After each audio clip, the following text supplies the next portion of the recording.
What's up, everybody, and welcome to the MNSpiritCast. Could you tell us your name?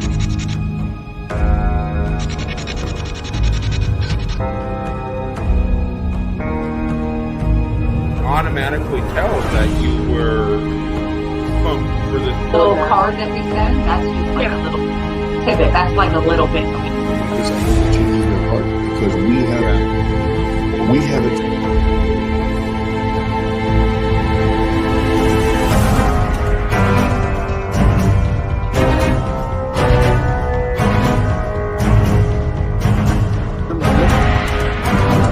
I'm not guilty, whatever it is.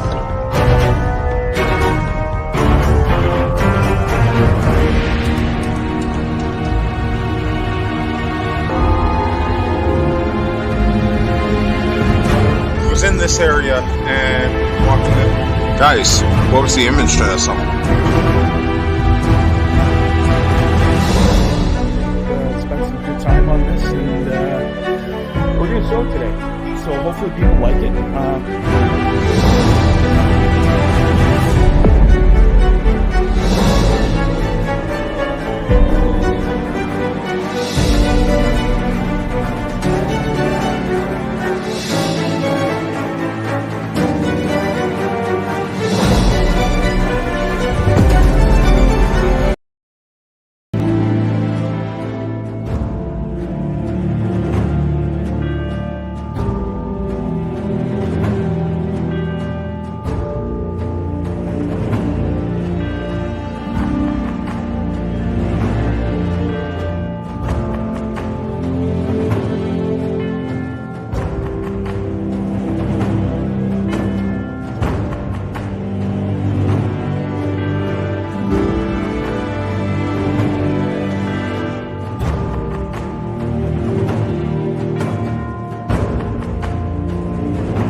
What's up, everybody, and welcome to the MNSpiritCast. Hope everybody's having a good night, and tonight is another show with the one and only Bryan Laverty. But first, we have our co-host down here and tech man for Minnesota Spirit Hunters, Brandon. How's it going?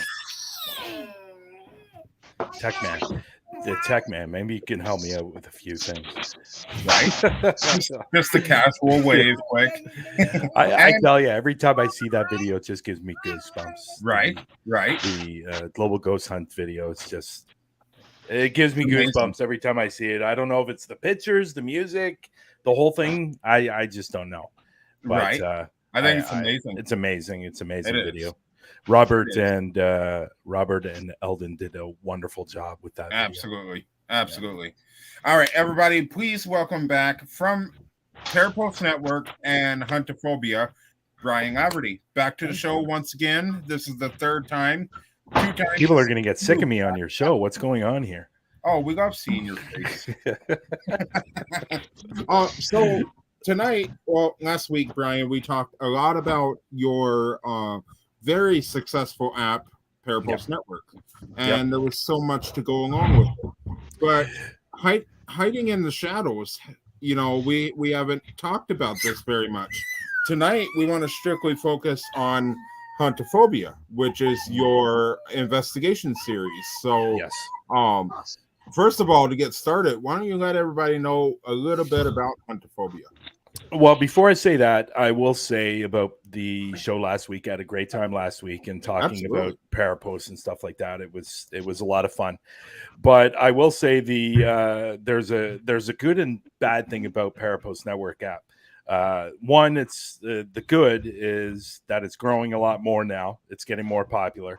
But the bad thing about that is my host that hosts the site keeps on emailing me saying, you need to upgrade your host because you're going way over your bandwidth. And I go, okay.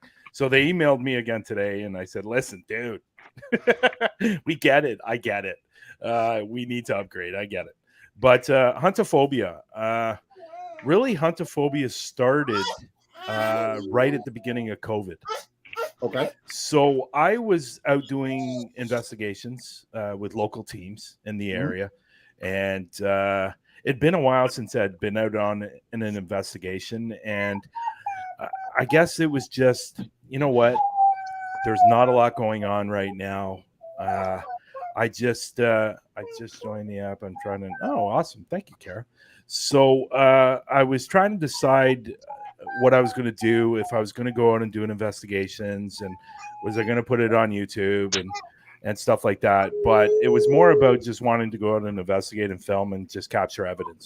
I wasn't really thinking about putting it on YouTube or anything like that. It was just more of the fun of doing it and capturing evidence and stuff like that. So I got some friends together.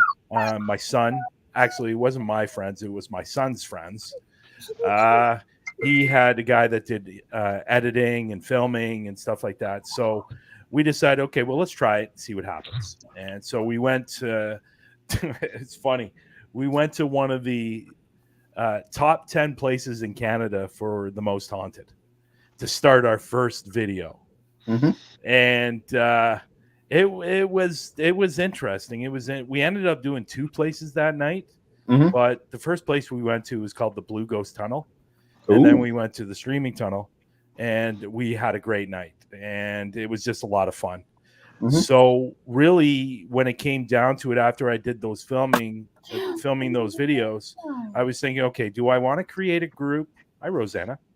Do I want to create a group, or do I just want to continue going out and capturing stuff with friends and stuff like that? So I said, okay, well, let's do it. I'm not doing anything. It's the beginning of COVID. And really, that's how it started. And you know what? People ask me how I came up with Huntaphobia. Honestly, it's nothing glamorous. It really isn't. I was trying to think of different names. And I think phobia came from people having a fear of the unknown. Whether that's UFOs, whether that's supernatural, whether it's cryptids, whether it's paranormal. So that's where phobia came from. So I was trying to figure out what if I was just going to leave it as phobia, and that's it, because that's what I was thinking. But then I go, well, I'm kind of hunting. And so Huntaphobia didn't really sound right, and that's where I put in the A. So really, honestly, there's nothing glamorous about it. Originally, I was going to use just my name. And then I was thinking phobia. Then it came out with Huntaphobia, and that's where it all started. And that would be, where are we now? 2 years in Huntaphobia. Wow. Yeah, 2 years in Huntaphobia, I think. Because COVID started in 2020, right? Yeah, 2 years. 2 years of Huntaphobia. But before that, I was going out with local teams and stuff like that for the last 8 years. So and they weren't really, the teams that I was going out with on occasion, they weren't really filming and putting it anywhere. It was just more about going out and filming, capturing stuff on film, and that's really all it was about. So, but so that's how Huntaphobia started. Okay, awesome. And so you were going out and investigating with teams for 8 years, like you said. What made you want to actually turn it into something real and actually start this series and get in your own episodes and stuff? Yeah, well, it'd been a few years since I did any investigations, and so I was actually not to get into a long story about this, but I was actually getting a group together because originally what we were going to be doing is I got a group together to film, and we were going to put a video together to take it to network TV. Yeah. That's what we were originally planning, or I was. And then unfortunately life got in the way. And in fact, even to take it a step back further, about 6 years ago, I was actually thinking about starting and putting those videos up on YouTube. That's originally when I started thinking about it. And I kind of look back and go, I wish I would have, because that's when paranormal investigation videos were really starting to get popular on YouTube. And I kind of think back and I wonder where I'd be today if I would have done that. And like 6 years ago. But then 4 years after that, I was actually getting a crew together so we can do some pilots or some episodes and take them to a network to see if we get any kind of buzz about it. Because honestly, I think there was a show here once or twice. It was on the Sci-Fi Network. It was 3 girls they had their own TV show. I can't recall what they were called, but they were on the Sci-Fi Network. And honestly, there's never really been anything here in Canada regarding a TV show about the paranormal. Right. There's been like maybe stuff on the History Channel, like with an episode, or, maybe something on one of the networks here called CBC or CBC that might have had an episode here or there, but nothing really on a steady like show. So I was thinking, okay, well, let's put something together and then we'll take it to some networks and see what happens.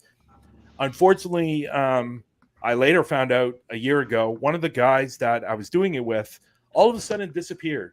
And he was the main guy that I was doing with. Yeah. And I found out a year ago where he disappeared from. He ended up in jail. Ooh. So he got caught carrying drugs across the border. Really? Yeah. So I don't know if it was on purpose, but so I just found that out a year ago because all of a sudden he just disappeared. Anyway, so that was kind of cut and it never happened. And so that's when I decided, okay, I'm going to go out and do it on my own. See what happens. See what kind of buzz I can generate with it.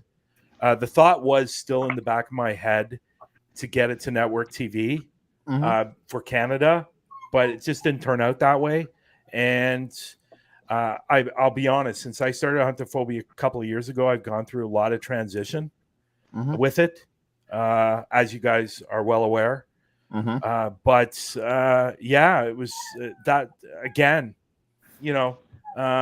There's a lot longer story to it. I gave the short version, but so many things have happened over the last couple of years. But anyways, yeah. Well, I agree with you on I don't know if I answered your question. Did I answer your question? What was your original question? My question is what made you want to take it seriously and start Huntaphobia? Yeah. You pretty much. You know what? I honestly think what made me really take it serious when it came to the videos and putting them up online is probably after my 4th investigation. And that was it's a funny story actually. So I found out about this bridge, and it's called Bailey's Bridge, and it's a haunted bridge. And obviously, and I've heard of it. Have you heard of it? Yep. Yeah. So Bailey's Bridge. What is it called? It's called Bailey's Bridge. So I've basically heard of that too. The story behind it is there was a girl several years back that was celebrating her birthday. She just turned 15 and she was celebrating with her friends. And for some reason, she left the group and she disappeared. Okay. Well, unfortunately, she was kidnapped, taken, and she was killed under the bridge. Ooh. And this guy was obviously a very sick individual because after he killed her, he took some of her blood and wrote "Happy Birthday" on the wall. No. Yeah, and it's still there. It's still there to this day. The "Happy Birthday." Oh my god. Yeah. So In the same blood? yeah. So so basically the story goes that if you're standing on top of the bridge and you're standing in the middle of the bridge, there's two things that happen. One, if you sing happy birthday, you will hear her scream. Or if you get there at the right time, there's a certain time in the night where she screams. So really, so the reason I'm telling you that story was because we were looking for that bridge, but we ended up going to another bridge, which was literally 400 meters away from this bridge. Oh, wow. So we thought we were at Bailey's Bridge, but we were actually at Sewell's Bridge. Okay. So we went underneath the bridge and we captured so much evidence underneath this bridge. Really? And that night, my son was even touched, and which absolutely scared the crap out of him. And I think he jumped a mile. I actually have it in the video. Oh my god. You can actually see the camera like shaking and him going, "Oh my god, I was just touched." There is so much activity under this bridge that you guys, like, soon as you go under this bridge, you start feeling ill. Mm-hmm. You get a sickness to your stomach. I actually later found out that through a medium, the reason there's so many spirits underneath this bridge, because she actually believes that there's a portal there and there's something negative that's keeping the spirits to go through this portal. And that's why there's so many spirits underneath this bridge. Because I'm telling you right now, I have done so much research on this place and I can't find anything on why this bridge is haunted. Nothing. Really? And the only thing that I found was, and this happened, years and years ago, there was a school bus of kids that was hit by a train or something like that, and they were all killed. Now, now that's sad enough, but that was like 2 or 3 kilometers away from the bridge. Yeah. So I don't think there would be any correlation of why the bridge is haunted with these kids. It just doesn't make sense. But I've been to this bridge 5 or 6 times, and every time I go, the captures I get are incredible. And I still can't figure out why it's haunted. But there's another thing with this bridge that I find really fascinating. Every time I go on an investigation, that bridge is on the back of my mind. Really? So the medium that I had look at the video and the bridge and stuff like that, she says that I have something to do with this bridge in the past, that I maybe worked on this bridge, or in a past life, or I had something to do with this bridge, and that's why I'm so drawn to it. But I'm telling you this much: every time I take my son there, I think there's a girl around his age that absolutely loves him, because every time we go there, he's holding the K2 and it goes off like a Christmas tree. Oh, wow. And he asks questions. Do you like me? And it goes off. And are you drawn to me? It goes off. Do you want to get to know me? It goes off. It's absolutely incredible. So that night, when I did that investigation and the amount of evidence that I captured, that's really what made me take this seriously. Yes. And I wanted to do it. I wanted to do it more, because I always say this, that when you capture your first capture, it's like a drug. Oh, absolutely. You want to get more and more and more and more. Oh, yeah. And that's what happened that night. And I even did a alone challenge there. Never again will I go there by myself, because at one point during the video, and it's on YouTube, I was actually hearing footsteps over on my right. I was hearing footsteps on my left, and it actually felt like they were surrounding me. Oh boy. And I don't know what's going on with this bridge, but if you guys ever come to Canada, I'm telling you right now, I'll take you there, because it's absolutely phenomenal place to investigate. Like, obviously, there's not a lot of areas where you can walk around, because you got to go under the bridge, not on top of it, under it. Yeah. Capture what you want to capture. But I've captured, I took a picture. There were 12 shadows in that picture. What? On the other side of the bridge. I have that picture still, and I actually there's a rock on the other side of the water because there's a big stream that goes through it, and there's a rock on the other side of the stream, and I actually captured a full body apparition lying on the rocks.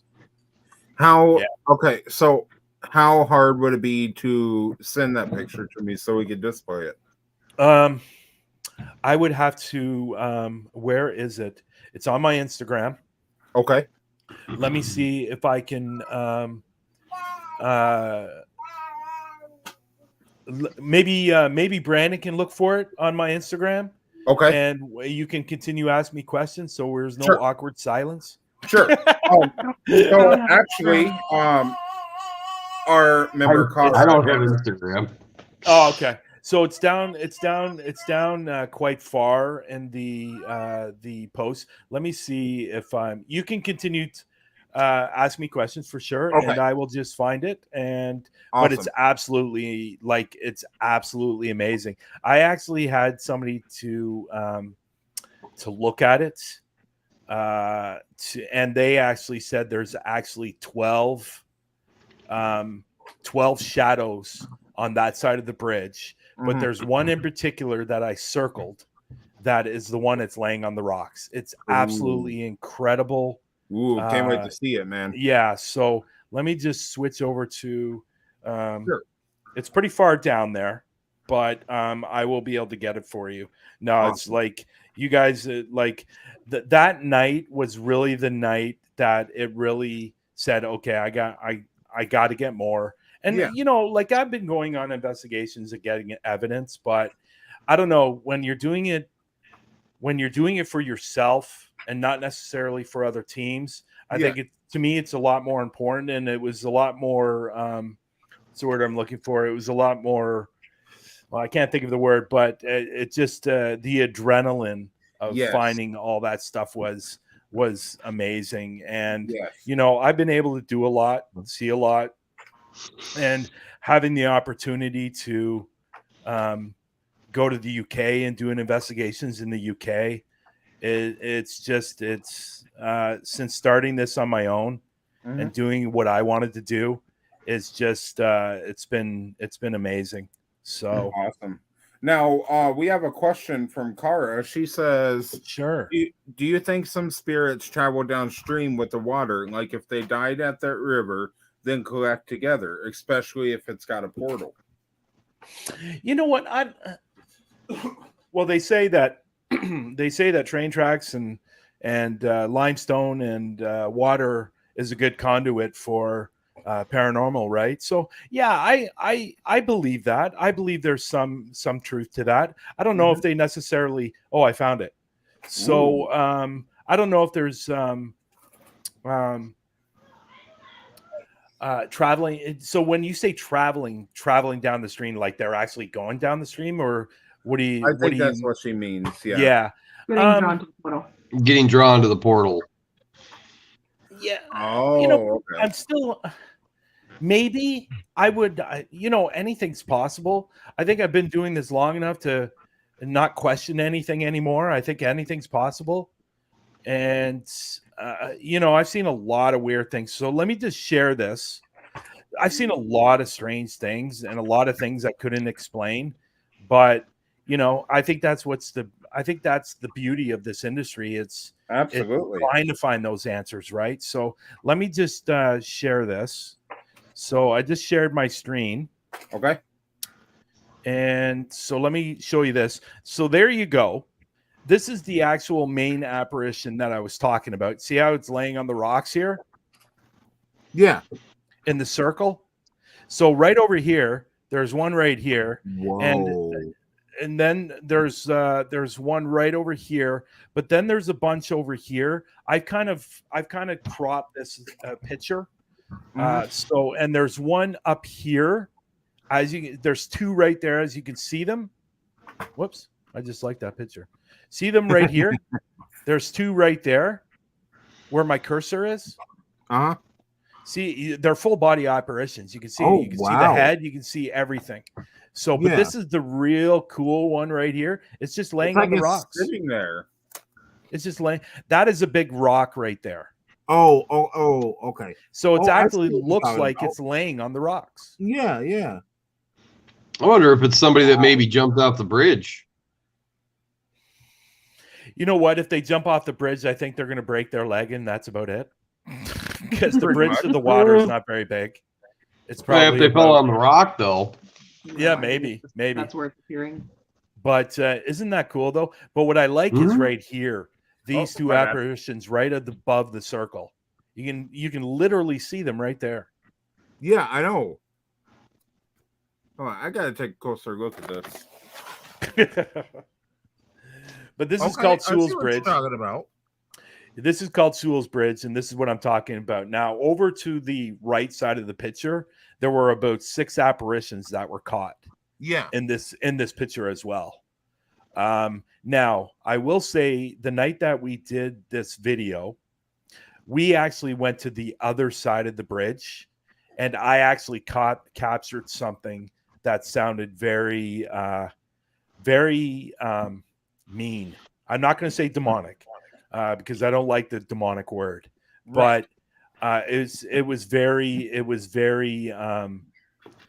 Something very ornery. it was not very nice when it came through on the camera. This was on the microphone camera that spoke, and we think he's the negative one that's holding everybody from going through the portal. Right. But over here to the right were a bunch. Now, there was one night that I went there with a few other people, and there was an apparition that was standing there on this side, not in this picture, but on this side. He was standing there all night while we were there. And we saw him. You know, normally I do see them, but what I'm saying is the other people that I was with saw him too. But I think what's up here is really cool. These two here. Kara, if you're around, the picture you just sent, is this the same picture? That's the rock. Bryan's? It's his. It's on his Instagram. Oh, okay. That's the one I showed you right here. It's on Instagram right here. It's really super cool. There's one right here. I don't know. Okay, let me stop sharing on my side. But here. Oh yeah. That one as well. Yeah, there's a few that I've captured some interest. Oh no, that's at the that is at when I was in the UK. Okay. That is at the bunkers Mm-hmm. in the UK. It was in Stoke, and that was a cool capture as well. But I've captured so much evidence at the Sewell's Bridge, and if you're a doubter of the paranormal, come over to Canada. I'll take you to this bridge, and you won't be anymore. You know what? I kind of want to make a trip out there because you can hear them right with your ears. You will hear them talking. And if you don't believe that, I'll take you to Blue Ghost Tunnel, because every time you enter the tunnel, the first thing you hear is "Get out." Always, every time you walk in the tunnel. Boy. There was one night I went there that we were doing a video for ParaFlixx, and I walked in and I was by myself. I walked in and I said hello. Literally 3 seconds later, I got a hello back. Oh wow! Dominic said everybody wants to somehow clear the picture up, right? Well, yeah, I've already had it cleared up. I already had it cleared up and stuff like that. But yeah, right. Dom, I'll send it to you. No problem. Kate says maybe a homeless person who lived under there at some point. You know what? Where the bridge is, there's no way a homeless person would walk there. It'd be really far walk just to go underneath the bridge. It would make no sense. So, has anybody ever wondered, or anybody ever noticed all of the weird stuff that a paranormal investigator will do to get what we get? Yeah. Long walks. Yeah. Long walks. Okay, well, I'll give you one. There's a prison here that I love going to. I've been there twice. It takes 5 hours to drive there. Oh wow. And then you have to park your car, and it takes 45 minutes to walk there, and you're walking through bush. What? It's out in the middle of nowhere. And the first time I was there, it was in the middle of July, and I forgot to bring bug spray. Ooh. And by the time I got to the prison, I at least had 1,000 bites on the back of my neck. Burwash prison. Yep, that's is what it's called. Yeah. So, and I can send you that picture, by the way. I still have that picture of all those bites. And then on top of it, I was wearing a white shirt. And my whole back of my shirt was covered in blood because I was getting eaten by horse flies, black flies, and mosquitoes. Oh. Yeah, it was a terrible experience, but I'm telling you, the prison was worth it. It was worth every bite that I got. What's really weird and what I don't understand is, why do you have to walk 45 minutes from your car? Can't you drive up to the prison? No, it's in the middle of nowhere. It's in the middle of nowhere. There used to be a small town around it, but the town was abandoned, and there's only a few. I think there's a house still standing, and it's like a tiny, tiny, tiny house. And I think there is a store that used to be a store, and it's fallen completely apart. But there's also a graveyard there that you can't find. I have yet to be able to find it, which is supposedly, if you go over it, it's unbelievable the amount of activity you get from the graveyard. But it's 45-minute walk, and you're going through a bush. You got to hop over a stream, and it's a terrible thing to get to. It really is. But I tell you, if you guys came here and I took you there, you'd go, holy crap. You know what I'm this thinking, was Brandon? well worth it. You know what I'm thinking, Brandon? Put on your walking shoes and grab the bug spray. We're going. Well, no, what I was thinking was that if I go up there again, I'm going to rent some ATVs. Ooh, yes. Smart. Rent a brush cutter. No, you can make a trail right straight through. Oh well, no, there's already a trail and stuff like that. But but it's I know the first night I went there, we met some people and they had ATVs, and it literally takes them 15 minutes to go from where you park to the prison. It literally takes 10-minute drive, but to walk it's 45 minutes to an hour. Jeez. I'm sorry for that. I'll go with you. You guys would love Blue Ghost Tunnel. Man, you love Blue Ghost Tunnel. I'm thinking, Marcus. I'm thinking a week vacation to Canada. And but I gotta get a real ID then. Just you remember, need a passport, unfortunately. Right. We're only like 5 hours from the border. Do you need a passport if you're driving? You still need to get in, whether you're a passenger, whether you're a driver, it doesn't matter. You need a passport. Dang it, stuff me in the trunk. You're crossing into a different country. Can I be perfectly honest about that? It's just, there was a time where you can drive over the border and just use your driver's license.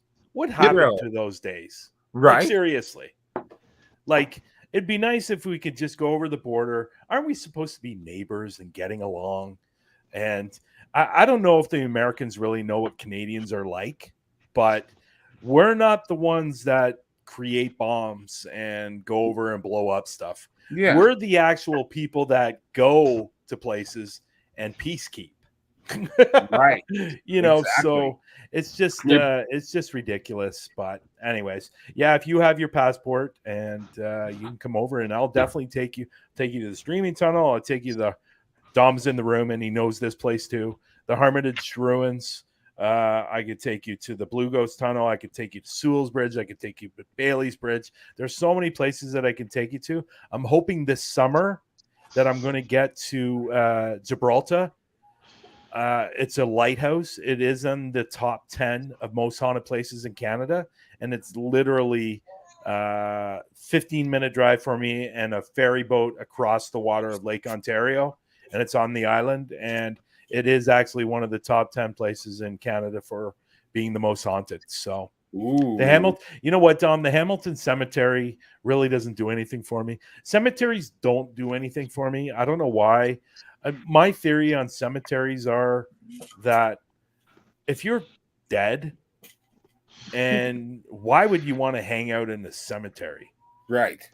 Wouldn't you want to go to a place that you know and love? Like, really? Like, hey, listen, I don't knock people for going into cemeteries and looking for evidence. And Gibraltar, but they have a curfew. Well, that curfew is because of the ferry stops at 9:30. But there is a ferry on the other side of the island that stops at 10:30. So, but anyways, that's my theory on graveyards. And like I said, I don't knock people for going into graveyards. Do what you want to do when you go into graveyards. For me personally, I think in my time of investigating, I think I've hit 4, 5. I don't know. For me personally, I would rather go to like a Blue Ghost tunnel, a streaming tunnel. I just found out some more places today that I want to go investigate that will go up on a ParaFlixx. So I'm really looking forward to these new places that I found. So we got a response in March, even got a skull REM pod. You know, it's funny because Dom did a live investigation at a place, and he's got that video up on YouTube now. And so I was on his live with him, and he was actually doing a spirit box, and it actually said my name. Really? Through the spirit box, yeah. It was really, really super cool. Wow. Super, super cool. Now, so I want to kind of relate to what you said about cemeteries. Cemeteries are not my first choice of investigation. Yeah. They, for one, yes, you get evidence, but it depends on the cemetery. The episode that we're premiering tomorrow, our season 2 episode. It's in a cemetery, right? The whole season. Our whole season's in cemeteries. But, really? Oh, interesting. Yes, the entire season. And I can say that we got amazing evidence in the cemetery, and you'll see. We got responses and we got equipment going off and everything, but like our medium T, she does not like cemeteries. She's not opposed to them, but when you're a medium, you got so many people coming at you at once. Yeah. For one, yes. Same way. Both of our mediums feel the same way, but for one, I agree with you. Why would you want to hang out in the cemetery? There's so much that you may not have gotten to do when you were alive. Take advantage of it in your afterlife. Go ahead, explore, get out, do what you want to do, you know? Now, I will say there by Bailey's Bridge, there is a cemetery. It's literally feet away, like several feet away from the bridge. I went into that cemetery the same night we did Bailey's Bridge, and I captured an apparition in that cemetery. I did, and it was a bright white. You know how the TV and stuff like that, they show ghosts that are bright and white and stuff like that, like the fake TV shows. And well, that's what I captured in the cemetery, and it was I was literally probably 75 feet away from it, and you can actually see it go across the stream, and it was really, really super cool. But you know, again, I go back on a show that I did last year called Betrayal and Fakers with Through the Lens. And there was a particular person that we spoke about on this show, and he's a famous YouTuber. And he did an investigation at a graveyard and was very, very disrespectful. Very, very disrespectful. He actually sat on the graveyard and actually was leaning up against the headstone. Right. And like he owned the place, and he was doing his wow. And it was very, very disrespectful. And it just happened to be, I don't know if you guys, I can never remember her name, but it was that documentary that was out where the man who killed his wife and 2 kids. Geez, I forgot the name of him. Chris something. Yeah, Chris. Yeah. So that's where he was, and he was sitting, and you know, unfortunately, yes, there you go. Unfortunately, the family saw him do that, saw that video or heard about that video, and they were obviously very, very upset about it. Absolutely. They know other people were doing it. They know one person that went to the home and pretended that he was giving presents to the family and left them on the porch. But then he started filming the house, and he said he saw 2 spirits go by the window, and he thought those were the kids of Chris Watts and that family there. But I think what me and Lex were really, really upset about it, not only the disrespect what he did, but to justify doing that and getting paid for it. Yeah. Through YouTube. And it was just very, very disrespectful. And I know, and I've seen other paranormal investigation groups go in there and be very disrespectful to graveyards. And for me personally, I just think they're laying to rest there. That's where they should be. And I don't know. For me, there's many reasons why I don't do it, but I just, like I said, I'd rather go to like a blue ghost tunnel than a graveyard. So, right. Exactly. So we're going to get into one more question. Then we're going to take a small intermission. When we come back from the intermission, we'll wrap up the questions and everything. But first of all, let's talk about, how you felt about getting signed over to PARAFlixx for Huntaphobia. Now, obviously, we all know, we've all seen episodes of Huntaphobia. It's a great show. Great evidence, everything. Now, how did you feel when you got picked up by PARAFlixx? You know, it's funny because I was actually thinking about this the other day when I sent in my video for the start of the 3rd season of PARAFlixx. And originally how I found out about PARAFlixx, I had a buddy that was going up there, and it was a new platform he had heard about. And so he told me about it, and I was thinking about it. And to be perfectly honest, don't get me wrong, guys, and people watching, I enjoy YouTube. I do.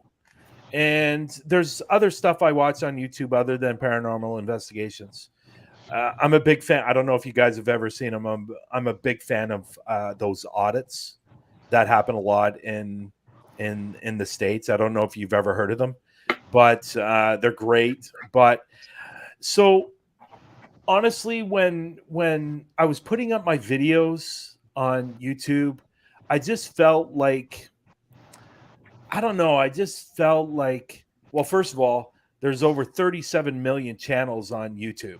Absolutely. Yes. And I just felt that it wasn't the direction I really wanted to go with Huntaphobia. So I was trying to think of other platforms that I could go to, but there wasn't really anything else I could put my videos, unless I wanted to put them up on Amazon and stuff like that. And when he mentioned PARAFlixx to me, I looked it up, and there wasn't a lot about it, but he gave me the contact number for PARAFlixx, Natalie Jones. Yes. And so I emailed her, and I asked her if she could send me any information about PARAFlixx, and she did. And she actually went over to my YouTube and watched some of my videos, and she messaged me back, and she goes, "What is it going to take for me to get you on PARAFlixx?" And I said, well, I need to know more about it and all those things. So we had a very, very long conversation over Zoom. And she said, I want you on PARAFlixx. I think you're going to do wonderful on PARAFlixx. And so I really had to think about it. And I did think about it. I thought about it for like 2 months. Oh, wow. And it wasn't something that I was going to, it just needed to be right for me and Huntaphobia. And so I finally decided, you know what? I just felt that Huntaphobia and YouTube, it just wasn't working. Now, I will say I'm still putting stuff up on the page. I am. Hi, Irene. I'm still putting stuff up on the page. I'm still putting videos up on the page and stuff like that. But I just felt PARAFlixx was going to be a really, really big thing. And it was going to be good for Huntaphobia so people could see what I was capturing. And so I made the decision. I said, okay, I'm going to do it. And I signed the contract, and that's really how it began. It was a friend told me about it, and she kept on emailing me and asking me, Are you going to come? Are you going to come? Are you going to come? And now what's great about PARAFlixx is now I'm considered an original series, which means that anything that goes up on the PARAFlixx, I don't want to say it takes priority, but it's really blown out there through social media. Yeah. So, when I sent her the first video on Monday, she was really excited, and it was nice. It was a nice compliment she gave me. She goes, "I just want you to realize how important you are to PARAFlixx, and that's I hope awesome, man. we continue doing good things, and the videos are great, and keep on bringing them out, and we'll see where Huntaphobia goes." But that was a really nice compliment. Natalie Jones from PARAFlixx is an absolutely amazing person, and I agree. I suggest any team, if you want something else other than YouTube, go over to PARAFlixx. There's a lot of things other than just paranormal. There's documentaries, there's music videos, there's talk shows, there's all kinds of things. And to be perfectly honest, it's not expensive. Like if you go to the website or you download the app, all you have to do is punch in ParaPost 25 and you'll get 25% off for the year. That's $1.99 a month. Oh wow. For the app. So all you have to do is type in ParaPost 25 in the promo code, and you get it for $1.99. Wow. A month. And you get all the paranormal that you want because there's so much in there. Now, obviously, over the last year, it's changed a lot. There was a lot of teams that were on there that are no longer on there, but there's new teams coming up all the time. And what Natalie, Nicholas, and Patty have done with PARAFlixx has been amazing. It's still in the toddler stage, and it's still growing, but it's just getting bigger and bigger and bigger. Yes. And I think eventually, look how long it took Netflix to really get big. It took about 7 or 8 years. Yeah. So I really think 5 to 6 years it will be up and competing with Netflix for paranormal stuff. I have to say, while we're on the subject of PARAFlixx, it's very refreshing because last week we talked about ParaPost. ParaPost is basically a platform like Facebook for paranormal, and it's drama-free and all of that, and you get all you get all your doses of paranormal that you want there.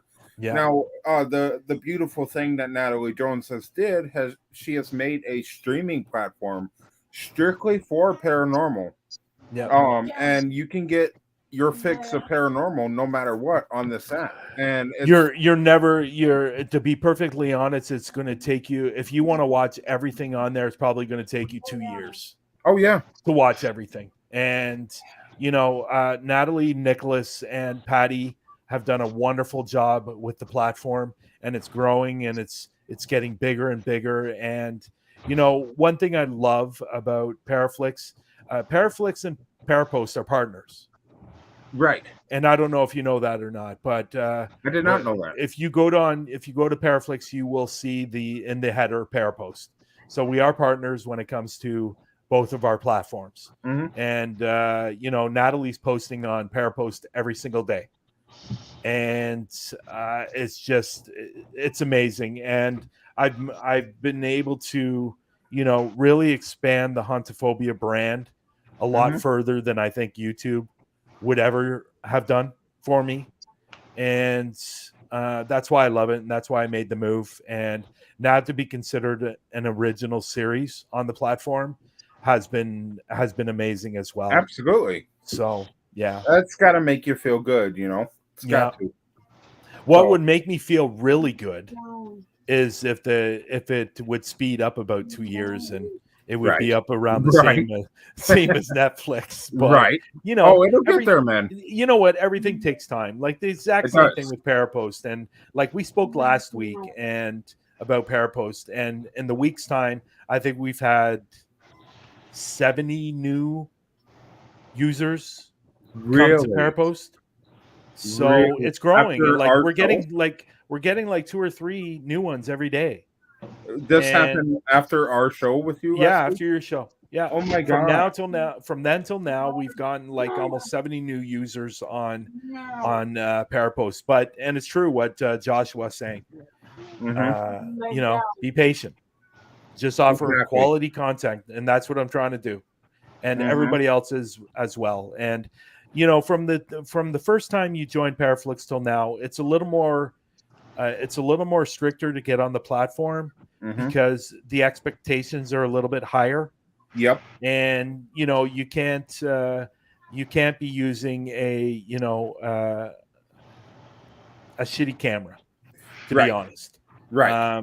She prefers it in high quality, 4K quality, higher quality, and that's why I have a $1,200 camera. Right. So sometimes you got to spend money for the better quality. You have to, and one thing I've noticed, and I've had a lot of people come to me and ask me how to get their videos up on ParaFlixx, and I tell them how to do it. If you want to get up on ParaFlixx, this is how you're going to do it. And it's not because I'm a know-it-all. It's just because I know what Natalie likes, and what Nicholas likes, and what Patty likes, and they want videos almost like TV content. Yeah. And there's nothing wrong with that. It's their platform. They can do whatever they want. And, exactly. So my suggestion to people, the first thing I tell people, if they want to be up on ParaFlixx, is your videos can't be an hour and a half long. Because people tune out really, really quickly. And so if you go on to ParaFlixx and you see most of my videos, they're between 20 and 25 minutes long, and that's it. Yep. Which would be a normal 30-minute show. Yeah. Without the commercials. You're looking at about 22 minutes. Right.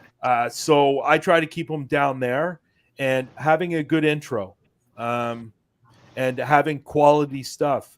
I know somebody who's trying to get on there, and they did a lot of.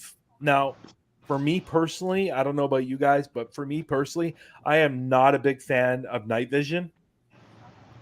I think night vision is terrible on the eyes, and I think it's just I don't want to say it's it's not boring, but I think too much night vision takes away from the video. Yeah. I think it's okay if you do like 30 or 40 seconds here and there of night vision. Nothing wrong with that. Yeah. And so there was one team that came to me and he applied. He was denied, unfortunately. And he goes, "What can I do to get on ParaFlixx?" And I said, "You got to do this, this, and this, and this." He did it. He's on ParaFlixx. And he's got a great show. I investigated with him when I was in the UK, and that's GSI. Okay. And they're great guys. John and Ralph are amazing guys, but that's how they did it. And if you want to get on ParaFlixx, it's pretty simple. Have a good camera, good quality, good editing. Good intro. The intro doesn't have to be 15 minutes long. It could be 20 seconds long.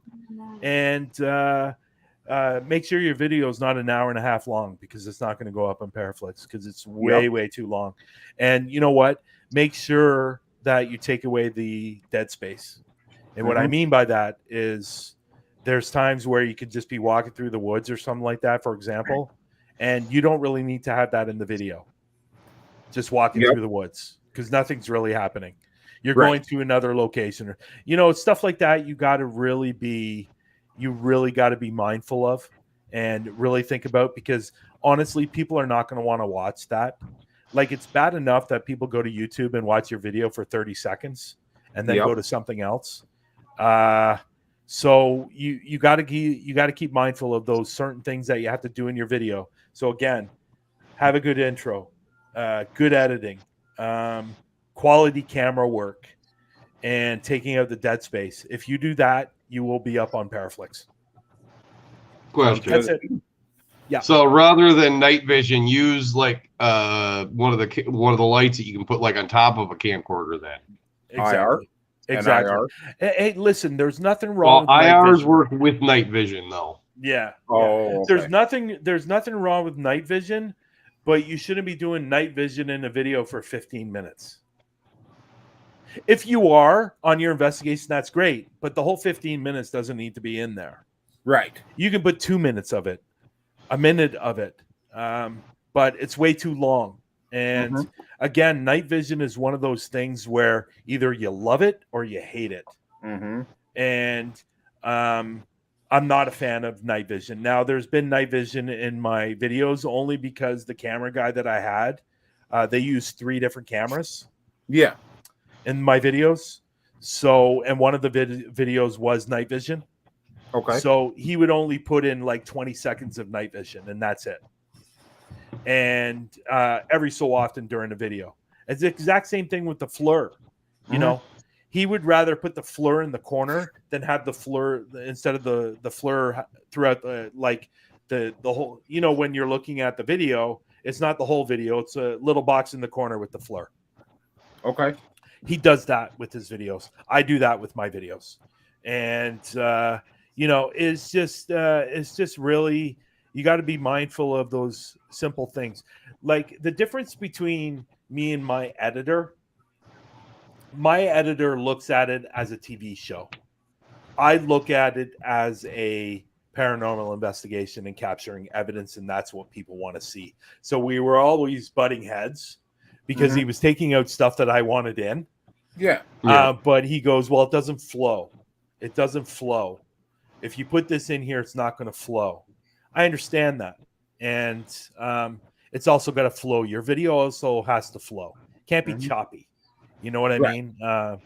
You know, so there's a lot of things to keep in mind, but just sit back and watch a TV show. That's what you want to do with your videos. And you will find that a lot more people will be attracted to it than watching it for 30 seconds and then going to something else. Yes. So, but it's interesting. It's the platform's amazing. I'm glad I'm on it. It's been a while since I released a video. It's been 8 months since I released a video on ParaFlixx. Okay. And so that video is coming out on July 23rd. Okay. Cool. The first for the 3rd season. So. Right. Exactly. Yep. All right. Well, we are going to take a short intermission. When we come back, we got a few more questions for you, Brian. And then we are going to talk a little bit more about the global ghost hunt, just to kind of put a rubber band on it for now. And actually, I want to talk to you after the show, if that's all right. So. That's never good. When Nothing you bad. Say that. Nothing bad. Nothing bad. That sounds like I'm going to be. That sounds like I'm going to be called to the principal's office. All right. Well, here we go. Here's a couple short videos, and we'll see you guys back here in a few minutes.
And so I like that. I do too. I like that. I love it. It's funny. I just want to mention a couple things here. Joshua Dixon said content creators should have the final word. You're right. They should have the final word, but Brian never had the final word in any of the videos. Just letting you know. Zach did. The second thing I wanted to mention is Irene. She says, "Love you, Brian. I love you too." Thanks, Irene. Now, I don't know if you guys know this, but there was a hidden message in the last video that you showed. There is a hidden message. There's two, in fact, hidden message in the last video. And it was a little thing I was doing in the group chat, saying to people, what do you think the hidden messages are for? Because I put some thought into that video, the administration video. And you'll notice there's a hidden message when it comes to the world and the hands. Okay. That message was these hands are supporting the world. And the same thing that we should be doing for everybody is supporting each other. Yeah. That's what the hidden message was for that. And the reason the pictures are coming out and going back into the earth, there was a message there as well. The reason, because this administration team was looking on the outside in, and now they're going to the earth and they're going to be supporting everyone in the global ghost hunt. Hey, and that's what those messages were for those videos. So I put some thought into that before I actually did that. So, but I love the hands holding the world, and it's just about everybody should be supporting everyone. And we talked about this before we came on the air tonight, and there's not enough of it. There really isn't in this industry. There's not enough support. And I think sometimes there's a lot of people out there that are just out there for themselves. So that's nice. I've been meaning to ask you, man, what where do you get these templates for these videos? They're amazing. Story blocks. So it's basically stock footage. The earth was stock footage, yes, but the pictures were obviously pictures of everyone. And the music, I got the music from, where did I get the music from? I got the music from Creator Studio on Facebook. Okay. Yep. And it goes so great I wouldn't get a copyright on it. Right. It goes great with the videos, I can say that. So to put a band-aid, or not a band-aid even, to wrap up the questions about Huntaphobia before we get a little more into the global ghost hunt. So you recently, I don't remember if it was recently or if it's a older investigation, but you did a haunted abandoned church. Yes. And that one drawn my attention in. And I want to know a little more about this investigation. Well, I've been in the church 4 times. Okay. 4 times I've been in that church. Again, it's one of those things where, okay, it's a church. The last thing you would think is a church being haunted. And and again, it was one of those things that I was with somebody else. The first time we found it, we stumbled upon this church because originally we were going to a graveyard and some houses that were abandoned in this abandoned town.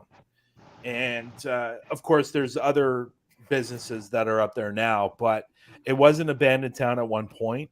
Yeah. And we saw this church and we were going around it and looking at it. And I said, wouldn't it be cool if we got in this church? Well, lo and behold, we went around the back and the church was open. Oh. So obviously we went in it, and we just happened to be filming us going inside, and all of a sudden we heard a voice. And we couldn't understand what it said. We definitely heard a voice. Originally, when I first went in there, I didn't see anything because you guys know, being a sensitive, I could see things, but I didn't see anything. But I heard something, and the person I was with heard it too. And we found out what it said on the camera. It said "Get out," which is typical for most places you go to Exactly. when you're investigating. It's always get out. I Even don't know why. I don't cemeteries do it. why is that so famous with spirits, Right. but they're always say get out. But yeah, so we heard this and we continued investigating. But what was really creepy about this church? There's this big room. It's a half decent sized room, and right in the middle of the room is just a chair. Mhm. And it's on the chair. It says, "Come sit." Oh, And you never listen, man. No. Please don't listen I don't like. I get close to it, but I'll never ever sit in the chair, and I'm glad I don't, because there is something around this chair that there's several spirits around this chair. Because we were actually doing an SB7, Yeah. and on the SB7 we actually captured "Come sit." Ooh. And I've been there 4 times, and I still will not sit in that chair. Yeah. There's a Oh, piano man. in the church. And I'd been there like 2 times, and I said, you know what would be amazing if I could capture the piano playing. Yes. So one investigation, I put the camera on top of the piano, and we left the room. And I captured a very, very creepy voice on the camera. It says, "Please come back." Oh. And during that few minutes we left the room, I actually captured 1 key playing on the piano. Really? And it was an amazing capture. It's something I'd always wanted to do when I was going there, hopefully to catch the piano playing. There's a book on the piano we had thrown at us one night. Oh, really? And so we put the spirit box on the bench of the piano. Like there's a piano, then the piano bench. We put a spirit box. I was with a guy named Jay, and he said, "Do you mind if I play the piano?" And then Jay said, "Will it provoke you?" And it said, "Yeah." Ooh. Right on the SB7. Did he play it? Well, he ended up playing it, but the piano's broken, and there's only a few keys that actually play. Yeah. But no, the church, I don't know what's going on with that church. I captured a little boy in that church. I actually brought a woman home with me from that church, an attachment that I ended up having to take back. And there's so much going on in that church. It's amazing. It's an amazing place. Another place I'd love to take you guys to. Now, the only problem with the place, there's one particular room that smells really, really gross because it's got mold in the room. But other than that, the place is amazing. It's an amazing place to investigate. And again, it's one of those things we just stumbled upon, just like Sewell's Bridge. Yeah. Irene said, "I can see the church," and it was an old priest who said, "Come back." He died of old age. Yeah, we actually think it's a man that is protecting the piano. And we actually think it's either the priest or whatever church it was, or the person that played the piano during church times, I guess. So right, yeah. But there's actually a video on ParaFlixx that's from that church, and there's a few videos on YouTube from the church as well. Just some amazing captures, some great EVPs. On the camera and the spirit box. There's a video recently, I put it up, I think 2 months ago on YouTube, that it actually said my name 3 times through the SB7. Really? Yeah, it's a great place. Wow. How did you release her back? You know what? It's an interesting question because I'm not really skilled in that area. I don't really know that area of sending somebody back, but somebody suggested to me to go back to the church, ask her to come with you, and once you get there, just ask her to stay and don't follow you home. So right. And that's what I did, and I know she stayed. So okay. I would never ever claim to know how to cross over a spirit. I just don't do that kind of stuff. Right. To be honest. Now, while we're, by the way, I'd love to get to that church and investigate. Guys, I'm telling you right now, if you come to Canada anytime soon, there are so many spots that I'm taking to you. I could take you to so many spots over like a 4 or 5 day period. You will have paranormal withdrawal. I'm telling you, or not withdrawal, hangover. Sorry. Yeah. Brandon, I'm seriously thinking of a vacation, man. And Canada's a great place anyways. We're all nice here. Well, most of us are nice. You can be at times. Nice? I'm always nice. Unless you piss me off. Yeah, you're not fooling me. You're not fooling No, I don't.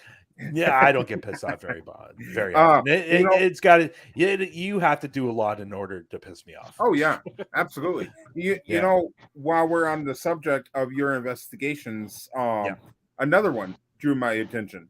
Okay, and that is Camp Tillingwood. Oh, yeah, that place is. I want to do a video for PARAFlixx. I think there's already a video of Camp Tillingwood there on PARAFlixx in my first season. I'd like to get back there again. Mm-hmm.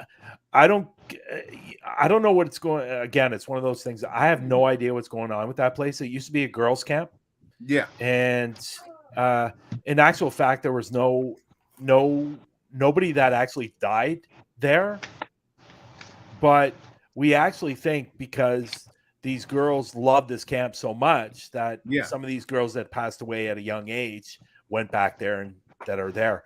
But this place at night is got to be one of the creepiest places that I've ever been to. And it's scary. It's scary. That's how creepy it is, because you could just be standing still and you can literally hear something walk up behind you and there's nothing there. Oh, wow. And I turn around and I see nothing.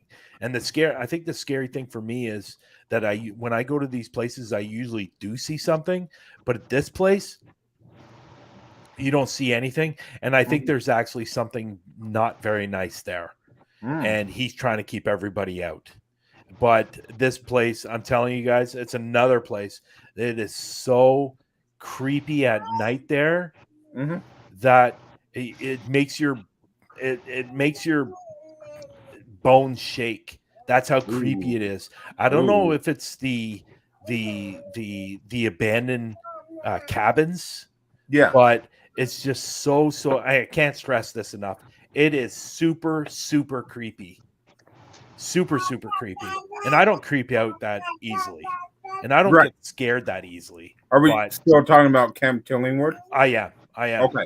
Yeah, I am. And it's an amazing place to investigate. And there is something creepy there. There's something very negative there. And there's some young girls there as well. Okay. And it's I don't know what it is about the place, but the vibe when I got there for the very first time I was there, we got there during the day. So I wanted to get some nice shots during the day. So we were walking through it. It's creepy, but at nighttime, the energy of that place is just even more creepier. It's just really, really super weird. And it's funny because I got a friend that went there in the winter. His name is Jeff. He's from Reckless Adventure. He's been there and he went through through it at nighttime in the winter, and even nighttime. I'm saying it's creepy, and I went there during the summer. Yeah. During the winter, it's 100 times creepier. Oh boy. In the winter. It's just really, really super weird. But no, it's a great place. It's another great place. I want to get out there again soon and investigate that place again. I'd love to put that video up on PARAFlixx, another Camp Tillingwood investigation. But I'd like to go with the SB7 because I didn't have the SB7 at that time. And I'd like to see what I'd be able to capture on the SB7. Right. Yeah. Brian, my country is 90% haunted, so nothing creeps me out. You know what, Irene? And I agree with that, especially with Suicide Forest being in Japan. But this place, I don't know what's going on. It's really, really super weird. And that night I was there, we actually captured an apparition, or I saw an apparition run, like literally running, going like speed fast. And I chased after it and it was gone. and it's a really creepy place, but it's cool. It's a cool place at the same time. So, Absolutely. Sounds interesting. All right. Well, to wrap up the show tonight, Brian, let's talk a little bit about Global Ghost Hunt, because we talked a little bit about it last week. But we want to want to get the information out there, and we want to spread the word of Global Ghost Hunt. Now, this is a 10-day event, and you're doing 2 a year. Now, your plan is to have 50 teams, right, all over the globe. No, so we changed the number. Okay. We're going to do, for the first one, we're going to do 150. Okay. And then the second one, we're going to open it up to as many teams as possible. As many as, okay. So even if there's only 50 teams that sign up, we're still doing the event. And even if 10 teams sign up, we're still doing the event. And it's going to be great for everyone. And I will say today, we officially had our first sign up today for the Global Ghost Hunt. So I'm happy about that. And there's many, many more to come. I was talking to a team out of Canada yesterday. He messaged me, or 2 days ago. He messaged me and said that he's signing up. He just needs a location. And I sent him to a location. There's a video coming out in my third season. It's called Nell's Manor. And I did an investigation there. So I suggested him to do the Global Ghost Hunt investigation there. So he's going to be doing it there. So that team is going to be signing up. I know a lot more teams that are eventually going to be signing up. It's just a matter of finding a location so that they want to do. So, and I know for a fact, Minnesota Spirit Hunters will be a part of Global Ghost Hunt. We cannot wait for that. We are tied between 2 locations right now, but eventually we're going to get this location down, figure out which one we're going to, and we're going to do this because it's still a year away. You know, it's still a year away. Plenty of time. That's so you got plenty of time, but on the administration side, it's going to go like this. Oh yeah. So you know, now for everybody who is curious about Global Ghost Hunt, you have stressed so many times that there is full team support, full location support, and everything. Now, what do you get out of the location and the team support? What do you mean? What do I get? What is the location and team support? What does that entail? Okay. So what I mean by that is I truly believe that the locations are obviously the backbone of this, because if you don't have a location, you don't have a paranormal investigation team. So my whole philosophy on the full team support is because there are other events out there, and I won't mention any names, but there are other events out there that teams felt like they weren't getting any support. They were promised things that didn't come through. They were told one thing and something else happened. So I wanted to go in with this knowing, and everybody in the administration team as well, knowing that we need to give these teams the full support, almost like the red carpet, so to speak. So if the team needs a video, we're going to get it done. If the team needs a thumbnail, we're going to get it done. And we're going to give it to you. We want you to know that anything you need, you are going to get it. For example, Marcus is team leader for merchandise. So if you're having an event and you want to get some merchandise to sell at your event, then you're going to call Marcus, or you're going to email Marcus, or however. And Marcus is going to reach out to a company that we will be using to get you merchandise, maybe at a better deal than you are normally from a place that you're getting it from now. So Marcus and Jason, who are the team leaders for merchandise, will be helping you get your merchandise that you want to sell at your event. If you're holding an event, we want to take care of you in that area as well. So this is just not about giving you a thumbnail and saying good luck on the Global Ghost Hunt. And when we get the live streaming going, we'll send you a link. No, that's not what I want. So, I think it was so important. It was so important for these teams to have support. But with saying that, it's also important that we give full support to the locations as well, because my whole premise of doing this was not only for the paranormal investigation teams, but also for the locations. As paranormal investigators, we know a lot of these locations are getting torn down for whatever the reason. It could be vandalism. It could be they're not getting people to come out to their haunted location, or whatever the reason is, it's getting torn down. So we want the locations to be a real focus on this as well. So we want the team leaders for locations to let the locations know they have full support. If they want a thumbnail, if they want a video, if they want merchandise, whatever they need, we are going to give it to them. And we just want them to know that they have our full support. Our leaders are going to be there on every step of the way until the event happens. And then hoping when everybody walks away from the first event, people are going to say, wow, these guys they stuck to their word. They told us what was going to happen. It happened. You guys need to be involved in the global ghost hunt. And hopefully that word will spread. And I want this to be a continuous thing. I don't want it to happen for the first event and then it's not going to happen anymore. Right. This is going to be something that is going to be installed into this event that's going to happen on every single event. So that's what I mean by full support. So basically, to sum up what Brian is saying, is that during the global ghost hunt, you're never alone, and you always have one of us administrators standing behind you, if not all of us. The whole administration team, that's why we are part of the administration. We're here to stand behind you within your location and your team. All the needs that you're going to need, you leave it to us, we take care of it. So exactly. And that's what I mean by full team support. Exactly. Yep. So all right, Brian. So my last question for you, and then if Brandon has any, I've been waiting for Brandon to ask me a question. Yeah, let's go ahead, Brandon, if you got any. Sorry, I didn't mean to cut you off, Marcus. I apologize. No, you're fine. You're fine. Brandon doesn't have a question. I've had a couple. It's just you two have been talking the whole entire time, and I can't even get a word in edgeways.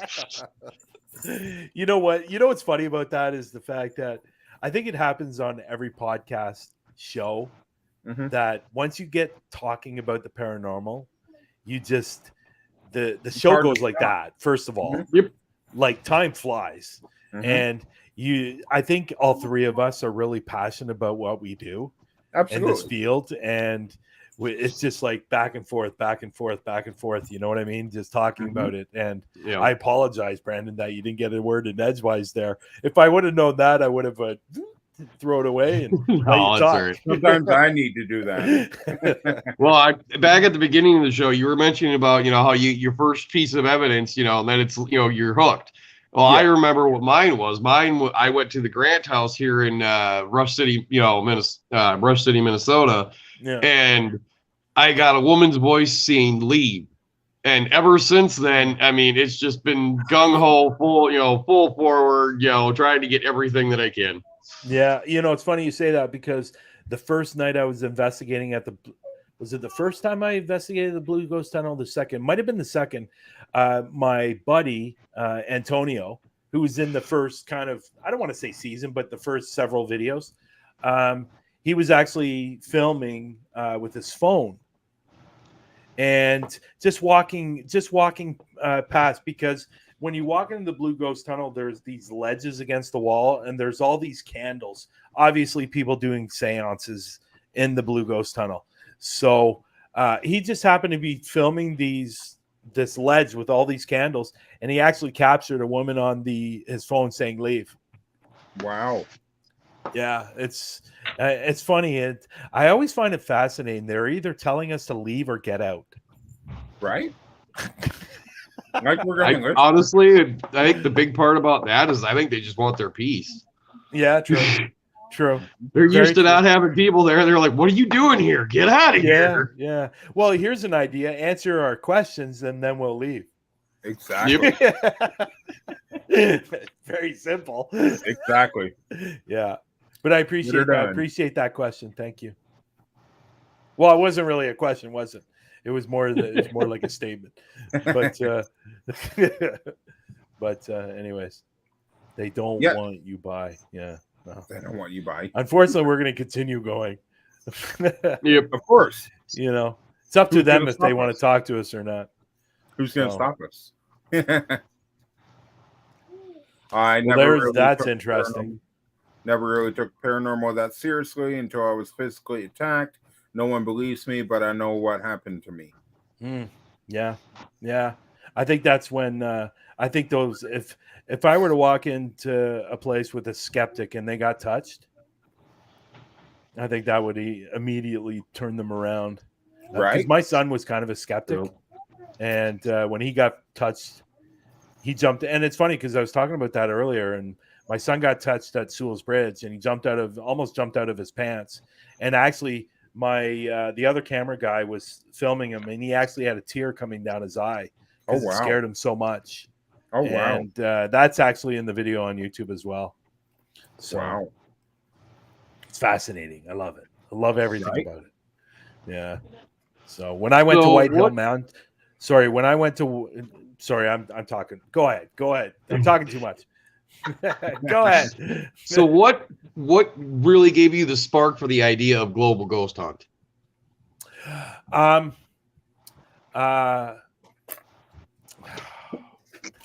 got to make the man think.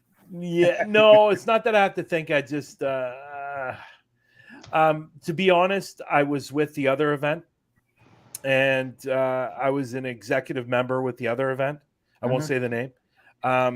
But honestly, and I said this last week, it wasn't for me.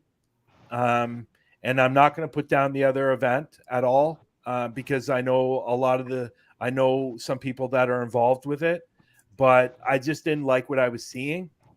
I didn't want to be involved in certain things that were happening.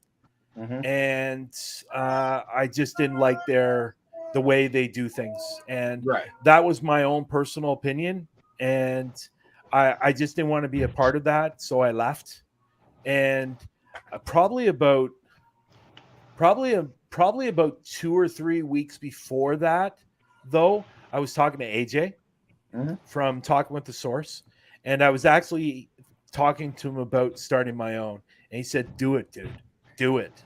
Why not do it? I go, okay, well, I already have so much on my plate. Why not just add to it more? So, yeah. So he goes, go for it. And I spoke to a buddy of mine, and he was going to stick with the other event. And so I approached some other people about it, and they said, go for it. And that's where it all began, really. And nothing against that other event, because I have no problems with them. It's just I don't like how they were doing things. So I just didn't want to be a part of that. So. And there's no problem with that. Yeah. What is your hopes for Global Ghost Hunt, let's say like 5 years down the road? Good question. Feel like I'm being interviewed for a possible job right now. So I'm not writing notes for him or anything. Yeah. So what I'm hoping, and some people know about this, what I'm really hoping is to make this an event where it is actually global. And what I mean by that is eventually what I would like to do is separate the divisions, separate North America from, separate continents, basically. Yeah. So Australia would have their own division, UK would have their own division, America would have their own division, and so would the States. So everybody has their own divisions, and creating what I've created now in those other divisions. So it'd be a matter of those people running those divisions in their country or continent or whatever, the way I've done it, by building the multimedia, by building the locations, by building team and stuff like that. So they would build their own division and run the Global Ghost Hunt within those 10 days. And it would actually be worldwide. That's my long-term vision for it. So instead of having, everybody together right now and having 200 teams, 300 teams, which is great, but then the UK would have their own division and have 500 teams involved. And then Australia have, 100 teams involved. Then the States having 1,000 teams involved, on these 10 days. It's a big challenge. It really is. But that is my long-term goal, to it actually be a global, all around the world event in those 10 days. That's my long-term goal. Is that a good goal? I think that's a pretty good goal. That's a great goal. Oh, yeah. Yeah. it's I think anything's possible. Anything's achievable. And I think if we continue doing what we're doing right now on the path we are on, I think it will be very, very successful in a couple of years. So we're going to have some growing pains. And I told this to everybody at the beginning, we're going to have growing pains. We might not have a lot of teams in the first event, but if those teams walk away feeling like, oh my God, we loved it, then it's going to be word of mouth. And people are just going to get involved. So the first year could be rough. The second year could be great. The third year could be amazing. And that's when we would split off the divisions and really make it a global event. So that's what I'm hoping for. But unfortunately, the flip side of that takes a lot of work. Yes. Yes, it does. So, and what I'm hoping that will also do is help grow ParaPost. So to get the app really going out there and stuff like that. So my whole point with, I've said some things about Global Ghost Hunt like last week and today. My whole point to a lot of this, and that will never, ever change, is there are a lot of amazing investigation teams out there that are just not getting the recognition that they deserve. And I think with an event like this, they will get it. They will get that recognition. Oh, yeah. Because I've seen some amazing investigation teams that have 37 followers on YouTube. And really, they're the ones that should be having 4 million, not the ones that fake videos. Yeah, exactly. And this was really about, yes, the locations, but also about the teams as well, that they're going to get some recognition that they deserve. Just like ParaPost Network Central page, podcasts that are out there that weren't getting the views that they deserve, and they put on a great show like your show. And that's why I also did the Global Ghost Hunt as well, for these teams to get some recognition that they deserve. So, yeah. Right. One last question. Sure. What can we expect for equipment from the ParaPost in the future? Sorry, what do you mean by that? Sorry. Well, like the bags. Like you guys released the bags. Yeah. You know what?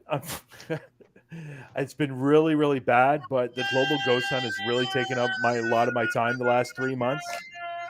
So once everything is set and going and everything's moving, I'm going back to the ParaPost and really refocusing on the ParaPost merch and everything within ParaPost. So I am going to be changing probably stores from where I was the first time. But yeah, there's going to be a lot more stuff added down the road. The biggest thing I want to add that's not there yet is hats. And I know a lot of people love hats. So I do. I know Marcus does. And I love them too. I love hats. And so getting hats on there as well. So once everything's ready and going and everything's moving nicely with Global, I'm back to ParaPost, concentrating on that. And but you know what's funny about that is I was putting so much time and effort in ParaPost Network that obviously I wanted to, and it was growing slowly. But now that I haven't been focusing on it at all, it seems to be growing even more. And so I'm going to get back to it over the next month, and there will be a lot more stuff on the merchandise store for sure. But Awesome. there's also going to be more stuff coming to the app as well. And there's going to be some new features as well. I'm looking to put a marketplace in ParaPost. So if you have equipment that you want to sell, you'll be able to sell it on ParaPost. Oh, awesome. So it's not going to be called marketplace, for obvious reasons, copyright. Yeah. And Not like anybody else has it. yeah, so it might be called, ParaPlace. I don't know, something along that lines. And so if you have merchandise that you want to sell, or if you want to sell your merchandise that you sell, like Minnesota Spirit Hunters, you can go on there and post it on there. So that will eventually be coming as well. And there are a lot of other things coming on down the road. But right now, my main focus is Global Ghost Hunt to get that moving. And once that's moving, I'm back over to ParaPost and bringing on those new features. Awesome. Yeah. Works for us. Yeah. Absolutely. All right. One last question for you. What's coming up next for Huntaphobia? What can we expect? Well, the third season starts on July 23rd. It's going to be, that's a Sunday. It starts at 8 p.m. Eastern time, 7 p.m. Central time. That will be the first of many videos for my third season. Okay. I will say in one of the videos, I do travel to the States, and that will be at White Hill Mansion. And also there's going to be there's going to be a bunch of videos coming out. Then there's going to be a little pause because I'm actually doing 2 investigations in September that I want to put in the third season. And that will be obviously Gettysburg at Para-Unity Day. And also I'm going to be visiting Bob Mackey's. Ooh. So I want those videos to go up in the third season as well. There's going to be a couple of more added as well. So I'm hoping it's probably going to be about 7 or 8 episodes for the third season. So perhaps an episode with the Hunters. Yes. Are you guys going to Para-Unity Day? We are. Okay, so there you go. So what we'll do is when I'm filming the video, that make sure you guys get in that video. So then we're going to be in there. When I put the video on ParaFlixx, then I put your name under there and you guys get lots of exposure. And not only that, here's the exciting part. Bring a big enough suitcase and I'll zip myself in there because I want to hit those damn haunted locations in Canada. Now that's a good idea. Yes, the problem with that though is sometimes when you cross the border, they check your car. So, and if there's a suitcase there and they see a very large suitcase and moving a little bit, they might get a little bit. Oh no! I can play dead. I brought a spirit back with me. That's all it is. Right. I can play dead. It's okay. Yeah. So no, you can't play dead because then that's going to get me in more trouble. Who cares? That's going to fly really well. I'm bringing a dead man across the border. Awesome. I think we should probably just do it legal. Yeah. His last, you know what? How far is Minnesota from the border, from the Canadian border? I hear where we're at, it's probably about a 5.5 hour drive. Yeah. Okay. So from the border to Toronto is about 3.5 hours. Oh. Okay. So and you're in Toronto because you're going to go through do you go through the Buffalo way or do you go through the Windsor way? Through Michigan. That would be through Michigan, Windsor. We would go straight up through Grand Marais and Boundary Waters that way. Is that closer to Michigan? It's at like the tippy top of Minnesota. Yeah. I guess you guys would have to figure that out. I can meet you though. I can meet you in Toronto. Let me get back to you on that. I'll figure that out because we need to plan a trip over to Canada. Oh, definitely. So, you guys definitely need to come. I will look into that because I want to make it happen. I want to get out there. For one, we can't wait to meet you, man. Para-Unity Day can't come quick enough. It's a long time coming. Like these guys recently met Matt, which was amazing. Now, yeah, you guys did a live with him, right? Yep. Yeah. Now you guys were at a cemetery. Were you at a cemetery? I think you were. Yep. Yeah, I watched some of it. Yeah, for sure. Yeah, you know what? There's so many places that I want to go to, and I'd love to get out to the Boyd House and out in your area. I'd love to go Minnesota? to the Boyd House, and Funny there's so many story, places. Funny story, actually. We have a meeting between the whole team on the 31st, and we're picking a day to go back to the Boyd House to shoot another episode. Is it good there? Huh? Oh, yeah. Is it good there? Oh, absolutely. Lots of activity. It's a 4-hour drive from here. Oh, 4 okay. hours. Yeah, that's a long amazing drive. It's an amazing venue. Literally, spent 21 hours there. Got so much stuff to where I gotta watch your video on the Boyd House. I've been meaning to watch your video on the. Why? It's 4 hours long. Yeah, we gotta like split it up.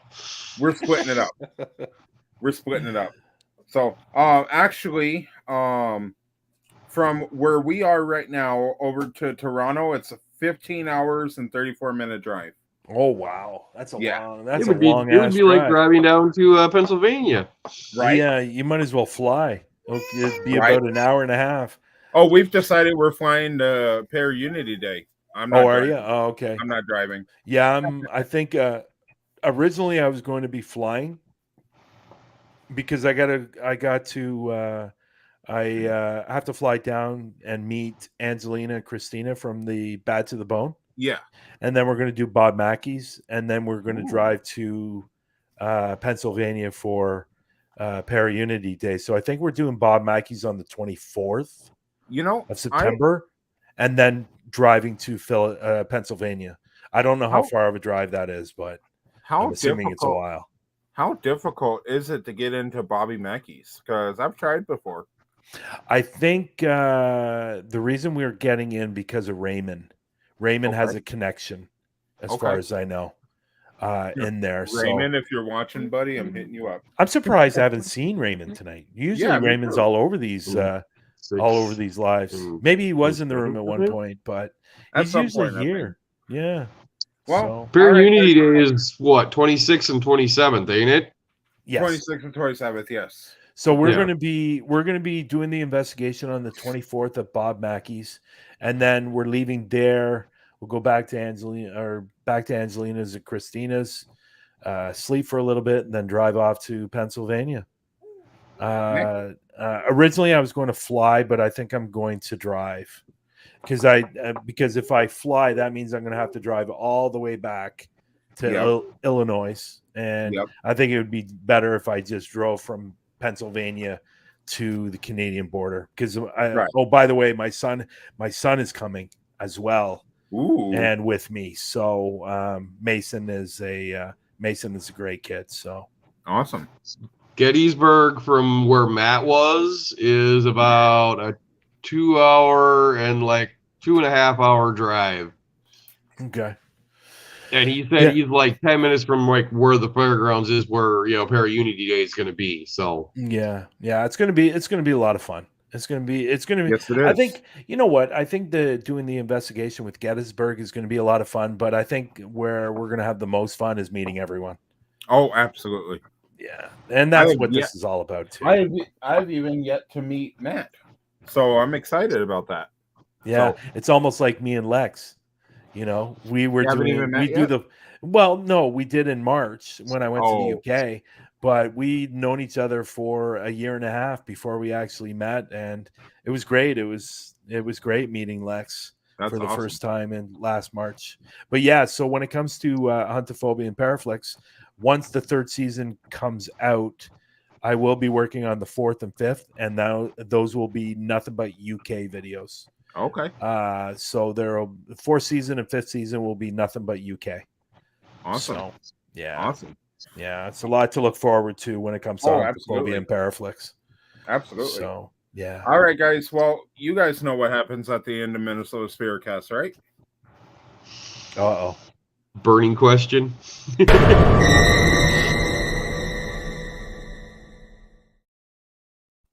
Uh-oh. It's about that time, sir. That kind of scares me, to be honest. All right. So tonight, if anybody doesn't know what the spirited question is we pull questions off of Google or Facebook or something of the most burning questions about the paranormal, and we like to get the opinions of our guests on these questions. And Brian, this is your second one. Your question tonight is, why should you never go alone on an investigation? Well, thank you for that question. I appreciate it. There are multiple reasons why you should never go on an investigation by yourself. Is. I think that the obvious one is safety, especially if you're going into an abandoned building. And let's be honest, if you go into an abandoned building, most of these floors are pretty ratty. And a lot of holes. And the floor. Yeah, and breaking your leg and because sometimes when you go to these locations, you can't get any service through your phone. So if you're by yourself, and if you hurt yourself, how are you getting out of there? But I think safety is the biggest thing for me by not going alone. I think it's just unsafe. And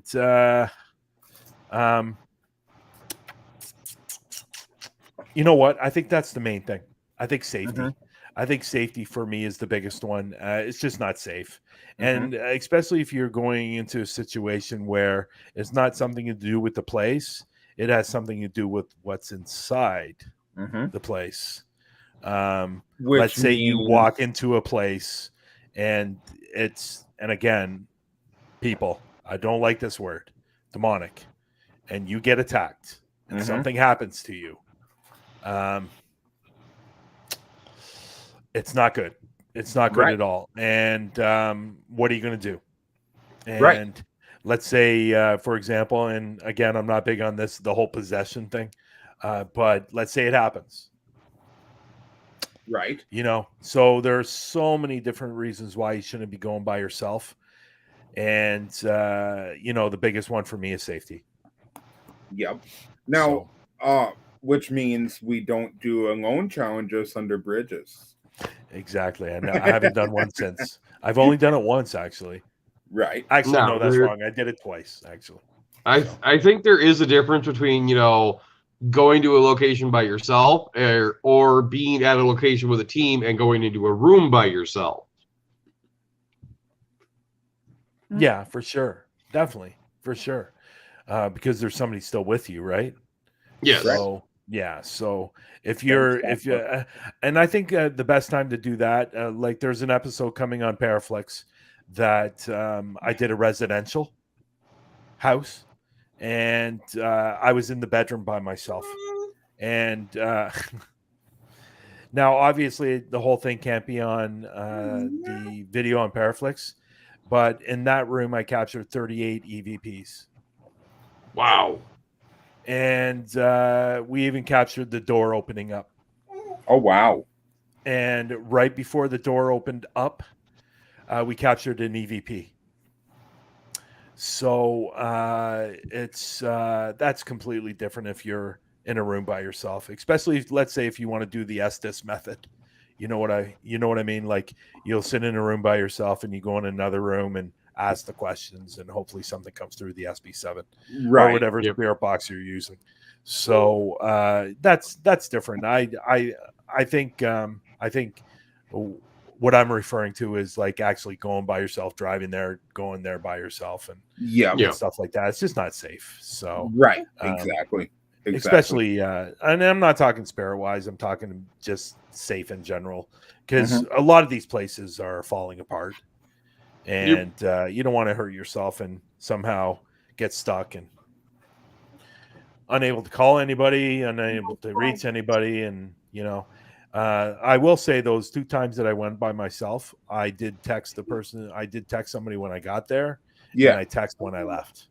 Oh boy. So, So well, that's good. That's good. Yeah. I mean, at least they knew you were okay. You were safe. Yeah, exactly. And they knew where I was. Exactly. So, exactly. I think if you are going to go alone, do that. I think if you are going to go alone, do that. So, but I wouldn't recommend it. Right. Exactly. So, sorry for cutting me off. All right, guys. Well, we have officially reached the end of our show. Brian, as always, man, it's a pleasure to have you on. I cannot wait to have you on again. which is coming up again.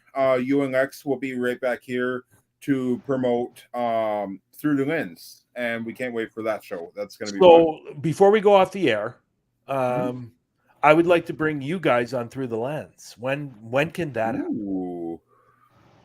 When can that happen? That would be fun. Yes, that would be fun. Can I look at our schedule and get back to you on that one? Sure can. Perfect. For sure. What was vibrating? Unfortunately, I don't know if we're going to have another episode of Through the Lens this weekend because Lex has got COVID. Oh boy. Yeah, and he's really, really sick. Like he had it once already, and now he's got it again. And this time is supposedly worse than it was the first time. Ooh. So yeah. Well, lots of thoughts and prayers to him. Yeah. Good dude, man. Good dude. I would absolutely love to be on Through the Lens. I think so we'll have to mark down a day where you guys can be on. I'd love to have you on. And Rosanna, it's always a pleasure seeing you. And Rosanna, I actually believe this is your first show catching us here, so thank you. I appreciate that. And Joshua too. I don't think we've seen you here either, so thanks you, Joshua. I appreciate that. Yes, everybody. Irene, thank you, Rosanna. Returning. Thank you, Rosanna. I'll let Lex know that you said that. So, all right, I like Rosanna's picture. It's funny. Right. Taking her tongue out. Now, if you want to hang out backstage, Brian, I'll get a date for you. Brandon, I'll clear it up with you guys too. And also I have a question for you, which I totally just forgot what that question was. Okay. Anyway, I'll figure it out. So, but anyways, guys, Brian, always a pleasure to have you on. Can't wait to have you back. And I remembered the dang question. Yeah, good. I appreciate everybody coming out and watching. Yes, and thank you to everybody. Absolutely, anytime. Thank you to everybody who returned. Thank you to everybody who is new here, and I hope everybody has a good night. Stay tuned after the show for a preview of the season 2 of Minnesota Spirit Hunters premiering tomorrow. We've played it before, but I want everybody to see it again. So, but everybody, amazing show. You're all a great audience. Thank you. And we'll catch you right back here on Saturday night, 7 p.m. Central, with George Shopland, who has been featured on TV shows and is a paranormal warrior. So that's going to be a fun show. So we'll see you back here, 7 p.m. Central on Saturday night. Brian, Brandon, hope you guys have an amazing night. Great panel. Thank you very much. And we'll see y'all later. Good night, everyone. Good night. Yeah, have a good one. You too.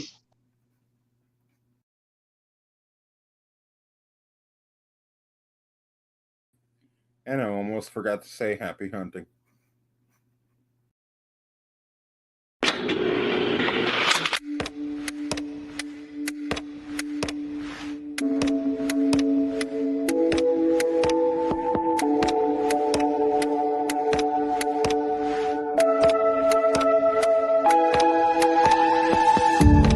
People come and people go through high streets we know.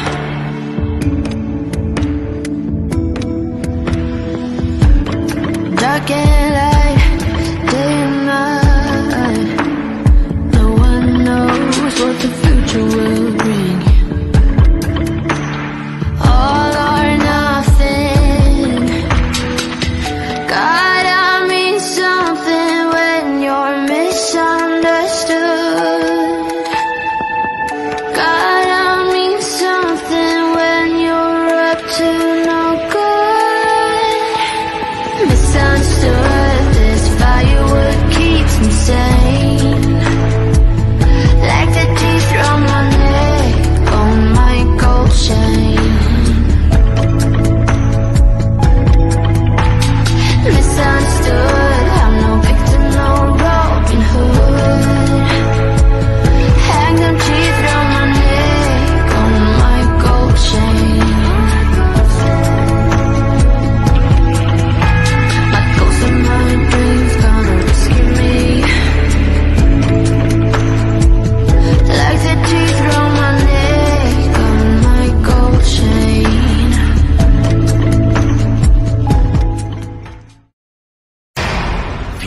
discretion is advised.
So we have traveled all the way to Superior, Wisconsin. So a lot more people are trying to come in to me. So set.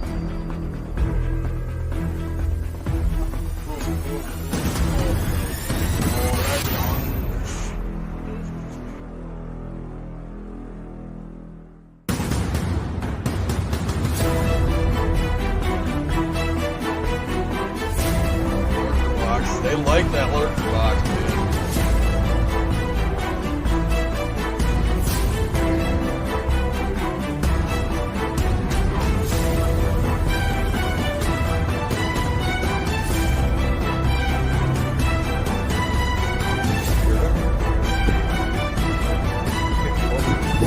There it goes, man. Stop messing with us, please. Fucking hell. Great.